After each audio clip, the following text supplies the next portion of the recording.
with Josh's blessing, after 4 years of being a young widow, I decided that it was time for me to move forward with this dream that we both had to create our family. And it has been the hardest thing I've ever done in my entire life. There's still so much hope, that's why I am so attached to everything that you guys do, because hope is everything. As long as you have that, you have a reason to keep going. Hello, and welcome back to another episode of Abundant Hope, the podcast. I am honored to be one of your hosts, Sarah Hallis, hosting with my beautiful, incredibly talented, amazing co-host, Kate Glazier. Oh, well, thank you, Sarah. And I should have you around like every single day introducing me. That would be awesome. We have here with us Fabi Powell. If you are watching our YouTube channel to, just see about this Abundant Hope podcast, you probably would not attach a young widow to her title. She's a beautiful, amazing woman that is our age, but she is a widow. But she's so much more than just a widow. And her story has really captivated so many people across the world, including Sarah and I. She has the most beautiful heart. I don't even know Fabi, but I feel like we would be such good friends. She is a proud aunt. If you see her social media, she always plasters her niece on there. You can tell she's a very caring person. And she is the founder of the Josh Powell Foundation, which I can't wait to learn more about. But Fabi, your story just brought tears to my eyes. And we had talked about this. I watched your story over and over because it's not just emotional, but unique.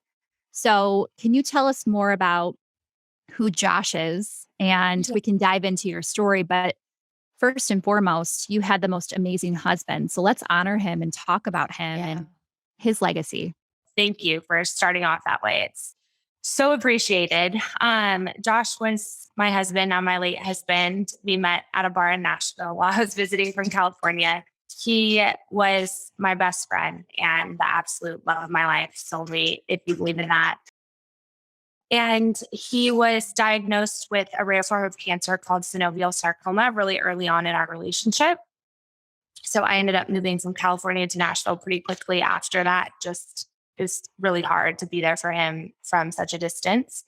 And he was so much more than a cancer warrior. He was a West Point grad. He played football for Army. He never met a stranger. He was everybody's best friend, the best wingman in the entire world. All his friends were so angry when he got sick. They're like, who's going to talk to all the girls when we go out? But truly just the most caring heart. He would have been the most incredible father. And unfortunately, his cancer started progressing really quickly after we got engaged. And so we were forced to move our wedding date up and planned our wedding in less than 2 months. And he got called home just 1 month after our wedding. So that's like the briefest version of our love story. And of course, it's so much more than that. But he was just a warrior through and through far before he got diagnosed with cancer and would give the shirt off his back to anybody. And we need more people like him in this world, which is why I'm on the journey that I'm on right now. Yeah. Wow.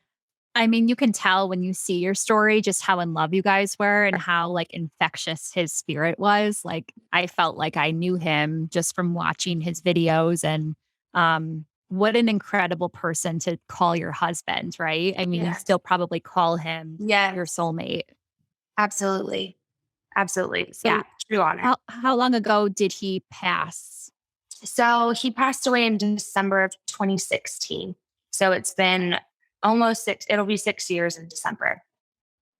So since then, you've been on your own journey, and talk about that, because that's essentially the most unique part of your story is what the journey you're on now. Talk about that in the details. Yeah. So soon after Josh passed, I knew that a legacy needed to be created. Just to your point, like he was such an infectious person. The way that he chose to face his battle with cancer was so inspiring. And I wanted to be able to continue that on for people who never had the luxury of meeting him, and people who could capture the mentality that he had and the spirit that he had and the joy and zest for life that he maintained throughout some of his worst days. So that's when I started the Josh Powell Foundation within months of him passing away. And what we do with that is we help encourage newly diagnosed patients that receive a care package with just a bunch of motivational, functional items that Josh would take with him to treatment and his words that he wanted to leave behind for people to be encouraged, not just cancer patients, but just anybody who's struggling to find purpose in waking up and getting through the next day. And that helped me immensely in trying to navigate life after loss and becoming a new young widow. And so one of one of the last conversations that we had leading up to our wedding and potential end of life was Josh saying, "What about our babies?" And the unique piece is that younger patients more and more are getting offered the opportunity to freeze their sperm or eggs prior to starting cancer treatment Wow. to just have a safety net should chemo or radiation cause them to have issues with fertility later on in life, which I'm so grateful that that is talked about more and more these days, especially 6 years later. It seems to be very normal now. Yeah. So back in 2014, when Josh did this, we were newly dating. I mean, we weren't like, this is for our family. We hadn't even been engaged or married, or I had not even moved here yet. So it was more just like a precautionary measure should things work out and should we end up together. And so that conversation was very intentional that he had with me towards the end, saying, you know, if I'm not here, like I would love for you to have our babies. You know, you would be the best mom. That's one of the reasons why I wanted to make you my wife. And I basically give you my blessing to do this with or without me, without any pressure. Just he knows how I am. And he was like the voice of reason in our relationship. And I'm the dreamer. And I would always question, like, should I do this? Should I not do this? And luckily, his mom and I were really close. His brother and I are really close. I lost his mom in 2020. And his brother and I are, I know it's So sorry. That's thank terrible. you. And it's been part of the journey too, to kind of cut that cancer gene out of our family tree, if you will, which has made IVF very complicated. But all that to say, with Josh's blessing, after 4 years of being a young widow, I decided that it was time for me to move forward with this dream that we both had to create our family. And it has been the hardest thing I've ever done in my entire life. My heart just goes out to anybody who has to be on this journey. I mean, doing it alone is a whole different story, but even with a partner, it's such an emotional roller coaster and physically draining. And there's no guarantee at the end of it all. So I'm headed into round 4. I've been doing this for almost 2 years now. And Oh my goodness. yeah, it's there's still so much hope, you know, and that's why I am so attached to everything that you guys do, because hope is everything. As long as you have that, you have a reason to keep going. And so we still have hope. And with that, I'm going to keep going, which was Josh's motto. And hopefully at the end of all of this, we'll have a little baby Powell to show for all of this heartache and struggle along the way. But we're still very much in the journey. So yeah, that's where we're at now. Wow. I don't know much about IVF. So I probably am going to ask dumb questions, but like, what are some of the challenges that you're running into and how many rounds can you have before they say like, there's no other options? Like, Yeah. I don't even know the answers to those questions. And I feel like you probably have become such an expert with IVF since you've been in it for so long. Yeah. So I know a lot more than I did in the beginning. That's for sure. I did a lot of research prior. So I kind of knew that it's a numbers game. You know, it's more rare than it is normal for people to have success on their first round. Even somebody like myself, who technically doesn't really have infertility issues per se, on paper, you know, everything looks good, but everything has to match up perfectly. So for example, my case is even more challenging because we're trying to avoid the BRCA mutation, which we know Josh's mom and Josh were both positive for.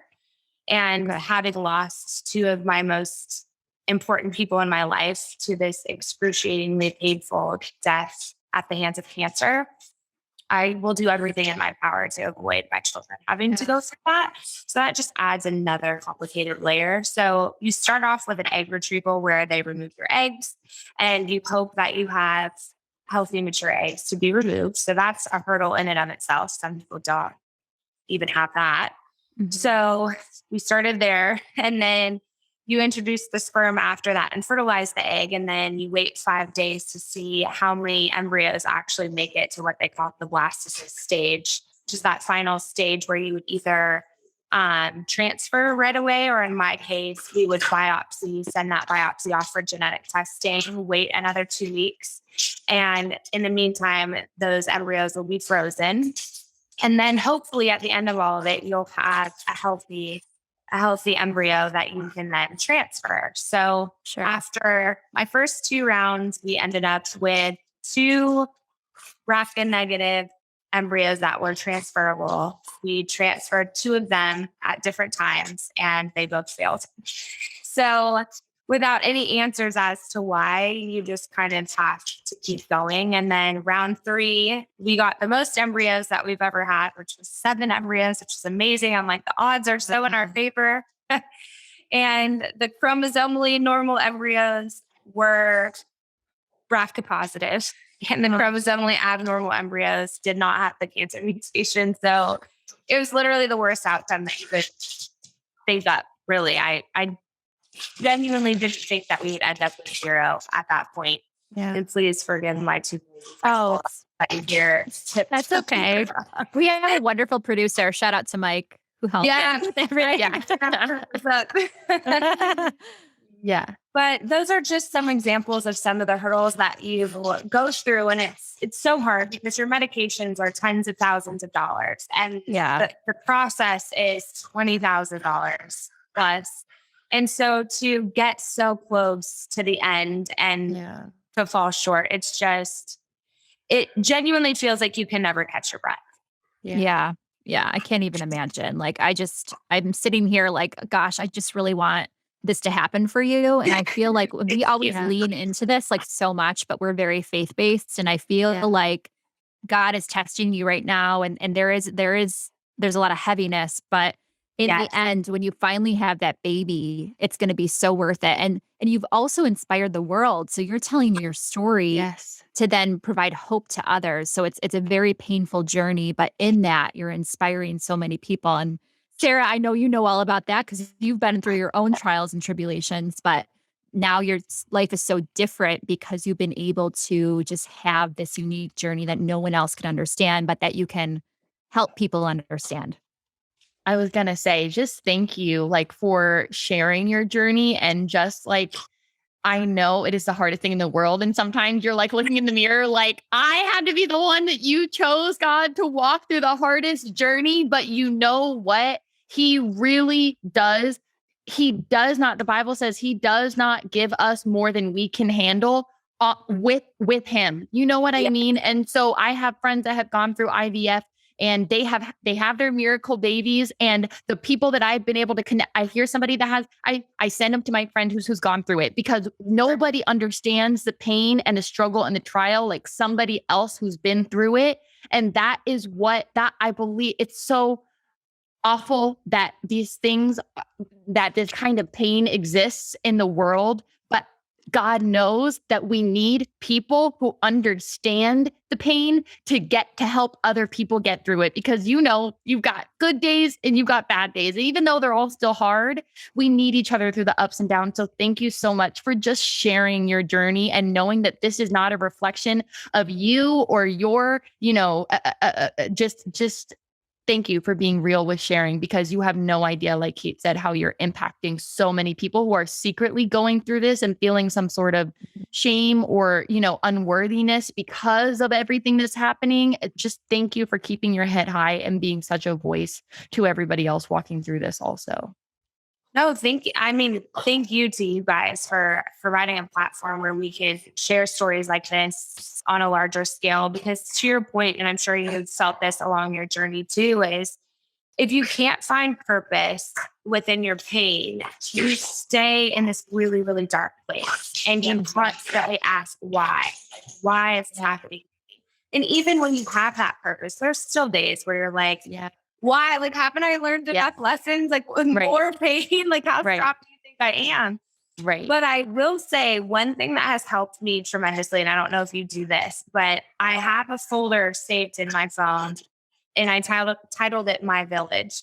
And every time I get a validating message from someone saying, because you're sharing your journey, you've helped me push forward, you helped me decide to go through another round, or you helped me find joy after my loss, whatever it is. I'm always profusely thanking them for validating my purpose, because if it weren't for those people and understanding why and the power behind sharing, we wouldn't continue to share, right? Because I mean, it's not the most comfortable thing to do, but when you see the greater good. So I screenshot those messages and I tuck them away in that My Village folder. And so on those days where I'm like, why am I doing this? Or what am I doing? What is the purpose? Like, what is the impact here?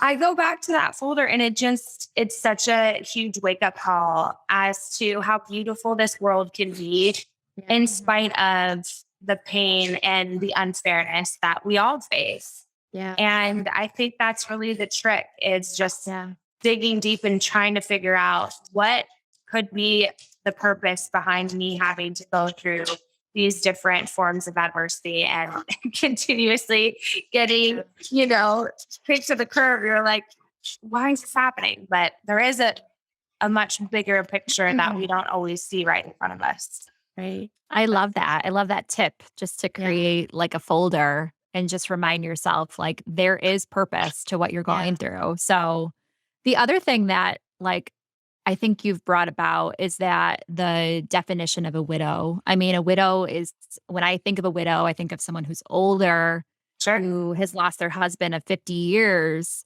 But look at you, you're a beautiful young woman who is so established in her life, and she no longer has her husband, but it's giving hope to other women who have lost their husbands at a young age. And I think of my friend Shannon.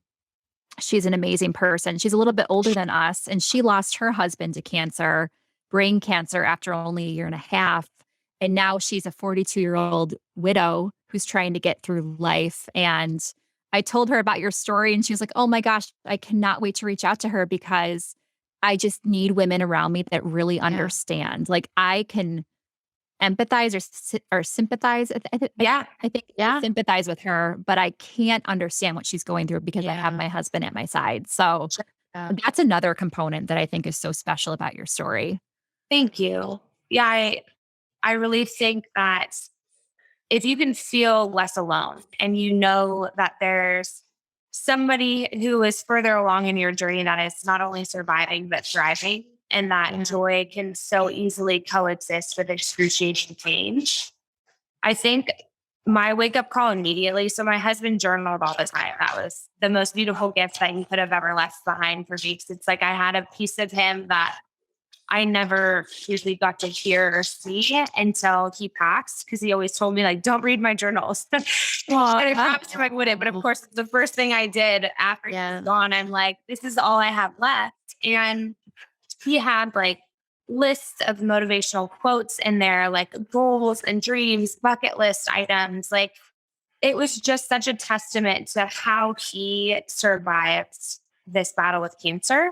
Although he didn't get to live to be here to tell his story on the other side of it, he showed me, which in turn I'm showing the world, how you can continue life after loss, or life after just horrible news, or, a debilitating disease or illness. It's just finding your why. And for me, someone wrote me a message the other day, and she's like, I'm so glad I came across your story, because you helped me remember that my purpose here now is not only to wake up every day and like go through the motions, but to live for my husband who no longer gets to be here. And I'm like, I'm so glad that that's your takeaway, because every time I see someone wasting their life, it makes me so infuriated, because I'm like, there's so many people who didn't have the option to still be here, and they would give anything to have one more day, even if it was their worst day. And for us to have the gift of life as we wake up every morning, that's my driving factor. It's what would Josh do if he was still here? He would keep fighting. He would keep going. He would keep chasing after his dreams, even with an expiration date on his life.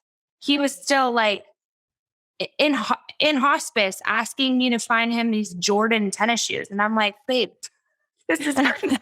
But guess what? I sent out all my friends to find these damn tennis shoes. Like he just That's never, amazing. isn't that crazy? Like he never just accepted that like tomorrow I might not be here. So I'm just going to stop living. Yeah. You know? Yeah. Guys, so when we first decided to do a podcast, the whole technicality of everything seemed daunting, to say the least. Then we reached out to our friends at Social Chameleon. They helped us get launched, create our trailer, edit our intros and our outros.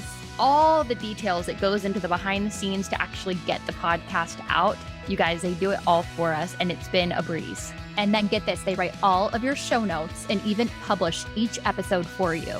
This has allowed us to get our podcast out onto all the most popular platforms, and I'm just so grateful to Social Chameleon for being able to make this happen for us. And now we can focus on what we do best, and that's bringing you inspiring content, and they handle the rest.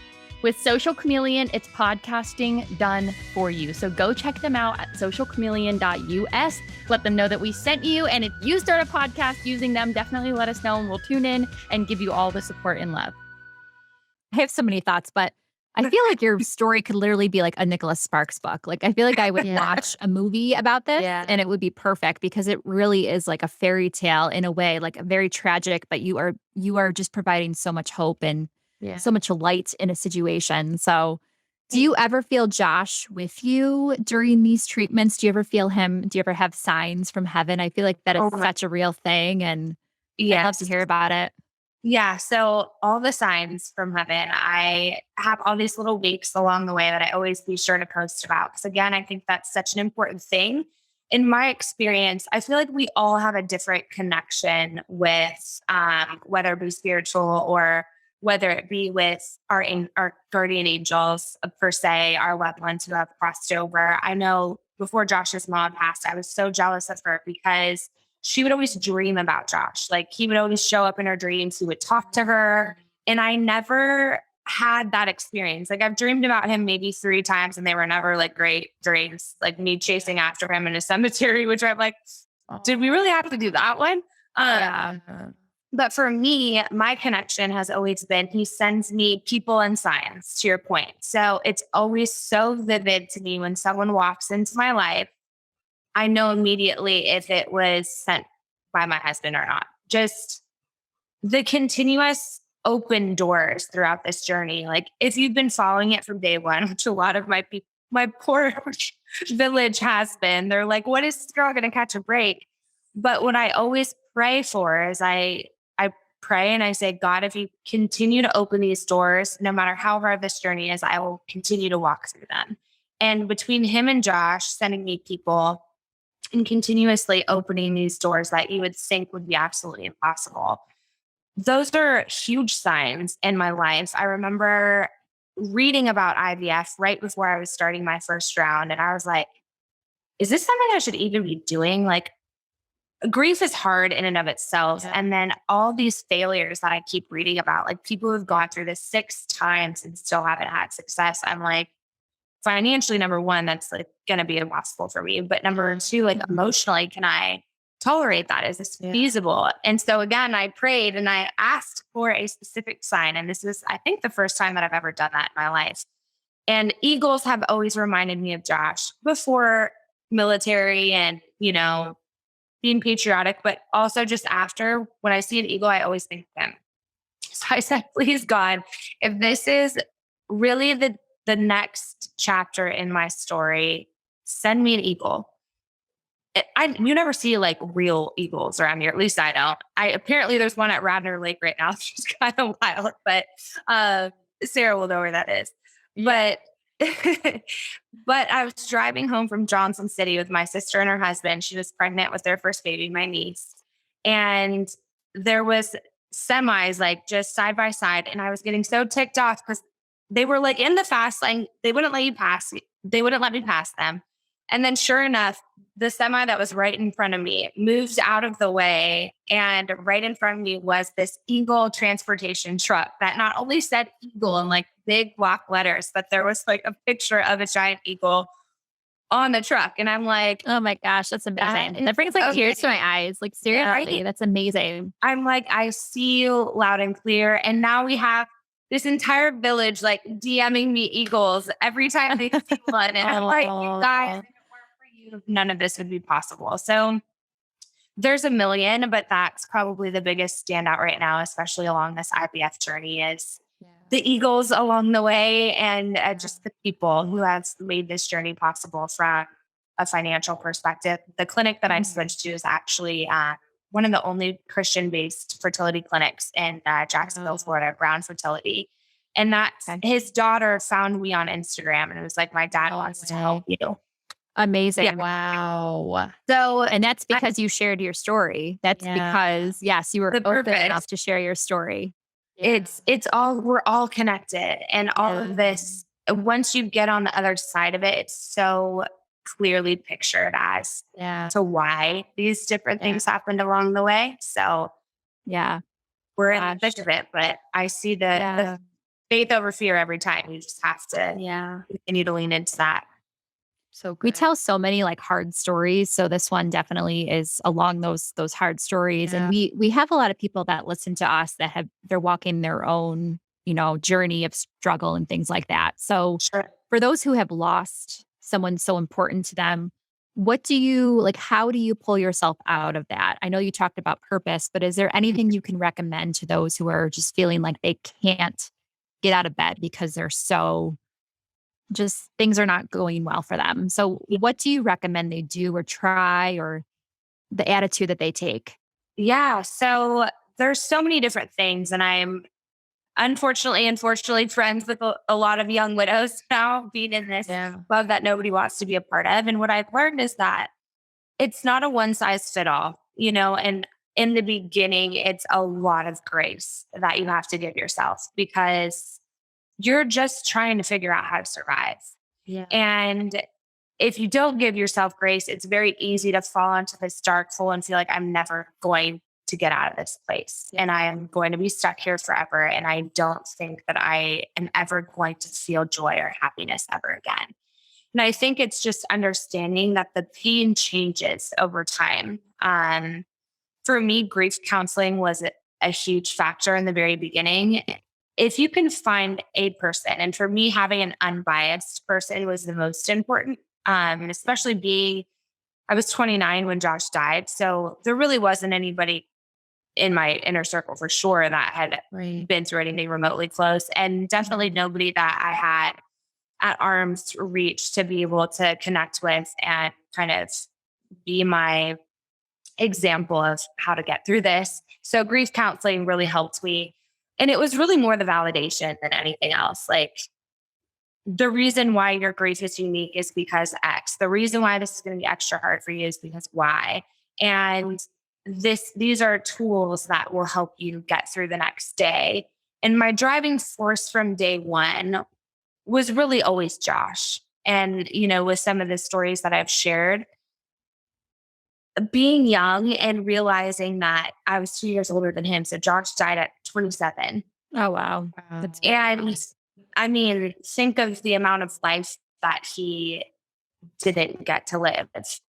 And having his mentality that he had lived his entire life was just, he said yes to everything. He never let fear stand in the way of any of his hopes, dreams, and goals. So for me, it was honoring him in a way that would make him proud, but also living a life that I would be able to say at no matter what age that I get called home, I can look back and feel like it was a life well lived and that I didn't have regrets. And so for me, it was more focusing on that piece of it. Like, what can I do today that makes me feel like I'm being productive with my life? Yeah. Like, I did something as little as hire a personal trainer, just not because I love working out by any means, but just because I knew it would be mentally healthy for me, but also it's something that is going to force me to go to every day.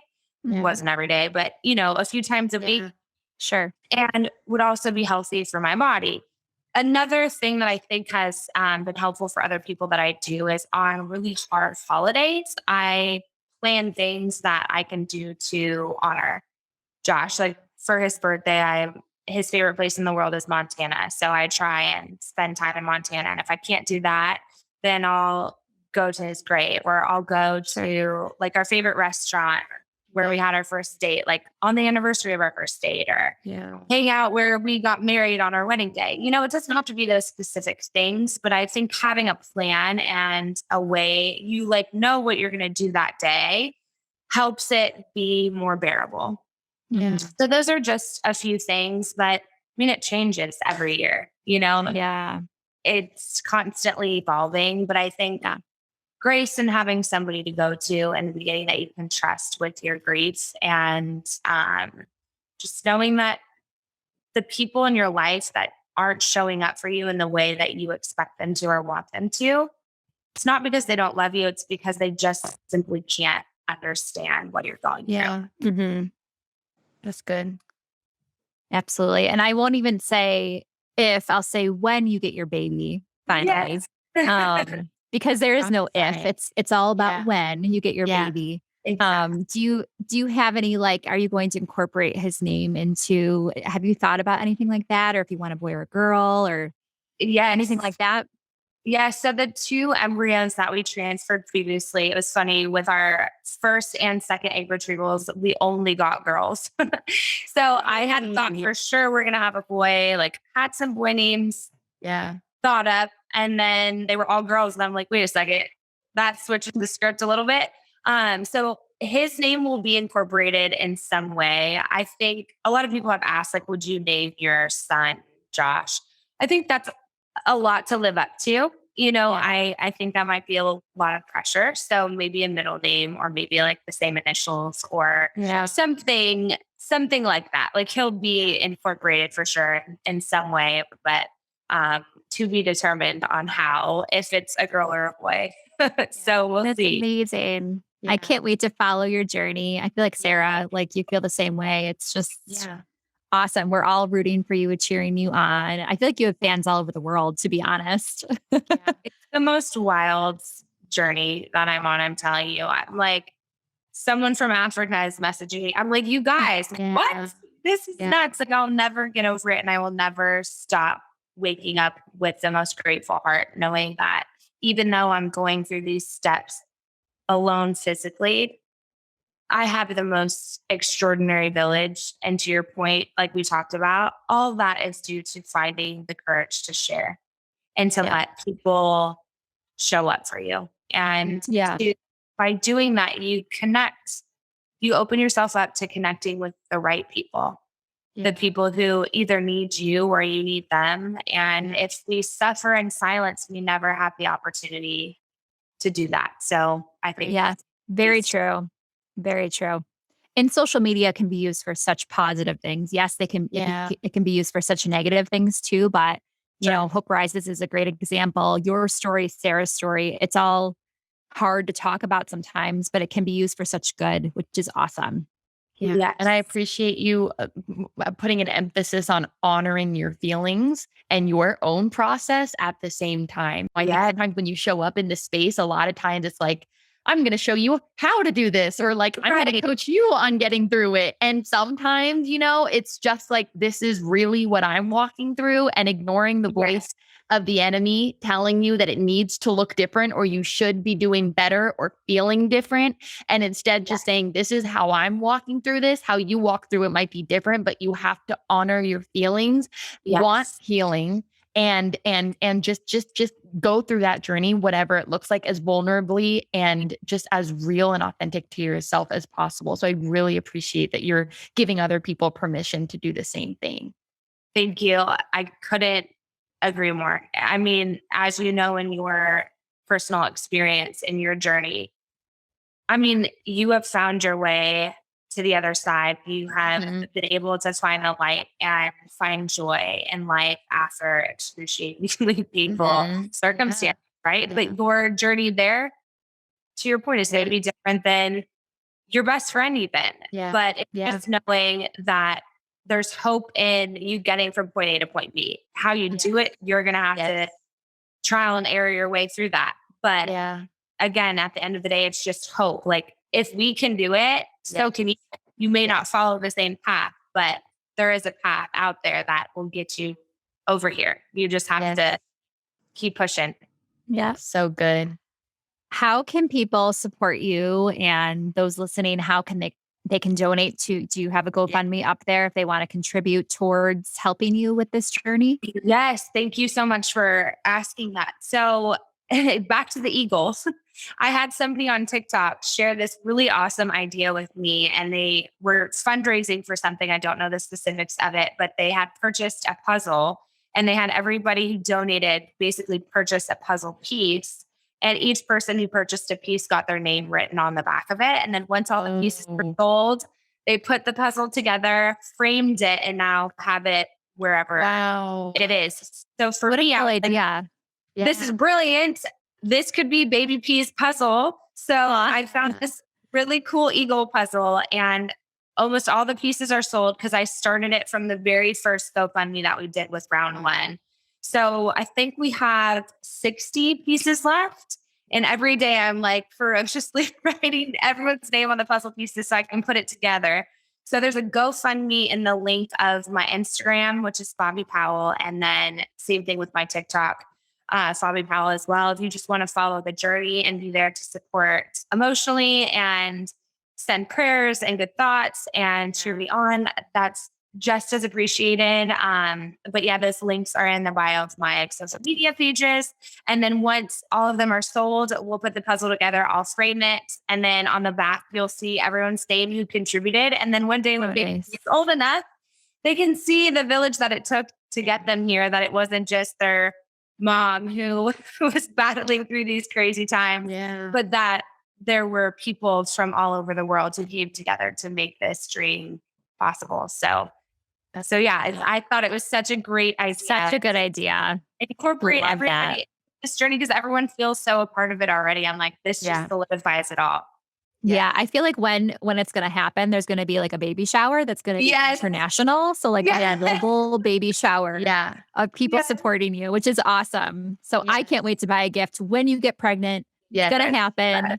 We're so excited for you. Thank you so much coming on our Abundant Hope podcast. It's been a pleasure. Thank you so much for having me. You guys are amazing. And you need to come to Nashville. We all need to get together. So fun. We had a former, our other podcast. She's also from Nashville. Her name is Grace, and she runs an amazing nonprofit called Love One. And she's also in Nashville. So she messaged me separately after our podcast. She's like, you got to come down here. We'll all get together. We'll all grab drinks. So you were included in that. You have to be also there when I would love it. I would love it. So fun. I will definitely sneak away for a weekend. I could use a little time alone with some girls. So great for you. Awesome. Well, thank you so much. We'll include all your show notes in our section, our description at the bottom. Thank you so much for coming on and spending an hour with us to talk about your journey, and hopefully it inspires other people listening that they too have hope and they have friendship, even if it's via social media. And there's so much love out there for people to kind of lean into. So thank you. Thank you so much for having me. Thank you so much for listening and allowing us to inspire you today. We want to get to know you and learn why you need abundant hope in your life. Follow us and engage with us on social media. You guys, we would love to connect with you. And you can start by finding us on Instagram, Facebook, TikTok, by searching Abundantly More, and also Hope Rises Network. We will add all of our social links to the show notes below, and we would love to hear from you. So please come, give us a follow, say hey, let us know you heard the podcast, let us know what you want to hear. We would absolutely love to hear from you and connect with you.